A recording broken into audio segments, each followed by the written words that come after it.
ఈరోజు శ్రీ భరత్ గారి పుట్టినరోజు సందర్భంగా మన DCMS చైర్మన్ గొంపకృష్ణ గారి ఆధ్వర్యంలో ఈ న్యూ హోప్ స్కూల్లో ఈ అనాథ పిల్లలందరికీ కూడా భోజన ఏర్పాట్లు చేశాం.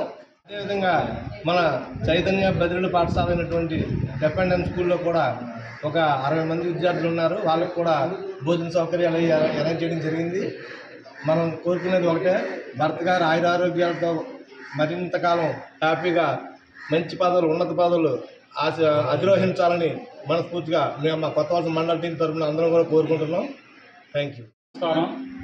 ఈరోజు చాలా ముఖ్యమైన తిథిగా భావిస్తూ మా కొత్తవలస మండల కార్యకర్తలందరూ కలిసికట్టుగా DCMS చైర్మన్ అయినటువంటి గొంపకృష్ణ గారి ఆధ్వర్యంలో ప్రత్యేకించి శ్రీభరత్ గారి జన్మదిన శుభాకాంక్షలు తెలియపరుస్తూ, అలాగే కొత్తవలస మండల గేట్ లోపల ఉన్నటువంటి స్కూల్ ఏదైతే ఉందో డప్పండం స్కూల్లో ఉన్న పిల్లలందరికీ కూడా ఈ భోజన కార్యక్రమాలు పెడుతూ, అలాగే ఇక్కడ మన బల్గొట్టమ్మ ప్రాంతాలలో ఉన్నటువంటి న్యూ హోప్ స్కూల్లో కూడా ఈ యొక్క కార్యక్రమాన్ని భోజన కార్యక్రమం పెట్టుకోవడం కూడా జరుగుతూ, ప్రత్యేకించి ఆయనకు ఆరోగ్యాలు కల్పిస్తూ శ్రీ భగవంతుని ప్రార్థిస్తూ ఈ యొక్క పుణ్య కార్యక్రమంలో మేమందరూ భాగస్వాములు అవుతూ కొత్తవలస మండలంలో ప్రతి కార్యకర్త ప్రత్యేకించి ఆయనకి ఆశీస్సులు కల్పించాలని ఆ భగవంతుని ప్రార్థిస్తూ, ఇలాంటి జన్మదిన శుభాకాంక్షలు, ఇలాంటి పదవులు ఎన్నో ఆయన ఆశించాలని కోరుకుంటూ మేమందరం కూడా ప్రత్యేకించి ఈ కార్యకర్తల తరఫున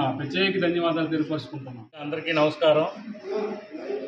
అధికార ప్రతినిధి అయినటువంటి గొంపకృష్ణ గారి ఆదేశాల మేరకు మన భర్త గారు అయినటువంటి MP గారి పుట్టినరోజుగా ఈరోజు న్యూ హోప్లో మరియు బదిలీల పాఠశాలలో అన్నదాన కార్యక్రమం మేము కొత్తవలస యువ నాయకులందరూ కలిసి ఆయన ఆదేశాల మేరకు ఒకటై ఈ కార్యక్రమం చేస్తున్నాము. దీనికి మాకు చాలా హ్యాపీగా ఉంది, సంతోషంగా ఉంది. మా యువ నాయకుడికి ఇంకో ఎన్నో అవకాశాలు వచ్చి మంచి మంచి పదవులను ఆవరోధిస్తూ మాకు ఒక మార్గదర్శిగా ఉంటాడని గొంపకృష్ణ గారిని కోరుకుంటూ భర్త గారికి బర్త్డే విషయం చెప్పడం జరిగింది. మన MP భర్తబాబు గారు, జై బాలయ్య గారు ముద్దలు అల్లుడైన మన భర్తబాబు గారు బర్త్డే సందర్భంగా ఈవేళ గేట్లోన డంపటప్ప స్కూల్లో 60 మందికి, అలాగే ఇక్కడ కూడా న్యూయార్క్లో ఇక్కడ కూడా సుమారు ఒక 35 మందికి ఇక్కడ కూడా ఈ పుట్టినరోజు సందర్భంగా అన్నదాన కార్యక్రమం మా కొత్తవలస మండలం టీం తరఫున జరుపుతాము. అందుచేత అందరికీ హృదయపూర్వక ధన్యవాదాలు తెలియజేసుకుంటాం.